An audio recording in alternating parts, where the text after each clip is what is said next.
पापा की सपोर्ट से प्लस मम्मी के मैजिक से घर पे पूरी बन रही है। और ये मेरी बड़ी बहन पूरियों को दबाते हुए, और मेरी बहन का बेटा और मेरा भांजा इसके लिए अलग से पराठे बनते हुए। भांजे के सामने तो मेरी इज्जत ही नहीं है, तो प्लेन पूरियों को दबा के निकल जाता हूँ मैं पापा के साथ, क्योंकि पापा का मानना है करके साल के पहले महीनों में घर पे पौधे लगाने चाहिए। तो पौधे लेके आ जाते हैं हम घर पे, और हम गमले भी लाए होते हैं जिसकी छानबीन पापा पुलकू CID की तरह करते हैं। पौधे लाने के बाद मैं सोता हूँ, सीधा उठता हूँ शाम को, और तभी मेरी नजर पड़ती है मेरी बहन के गिफ्ट पे, जो मेरी बहन ने मुझे कल ही ला के दिया होता है। तो चलते हैं हम इसकी अनबॉक्सिंग करने के लिए।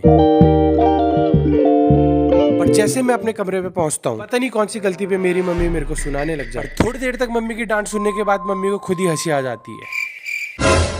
और ये लड्डू गोपाल मेरा भांजा कैमरे के सामने बंदर बनते हुए।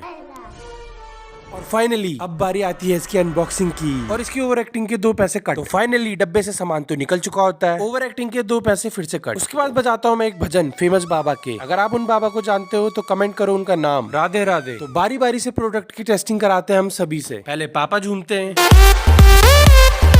उसके बाद बारी आती है मेरी नकचड़ी बहन, जो भजन को सुनते हुए भी पता नहीं कैसे एक्सप्रेशन दे रही होती है। इसकी एक्टिंग के तो पूरे पैसे काटने पड़ेंगे। आखिरी में बारी आती है हमारे लड्डू की। अरे सॉरी, मम्मी तो बची है। मम्मी तो भजन में इतनी मगन हो जाती है कि निकालने का नाम ही नहीं लेती। भजन का नाम कमेंट करो। राधे राधे।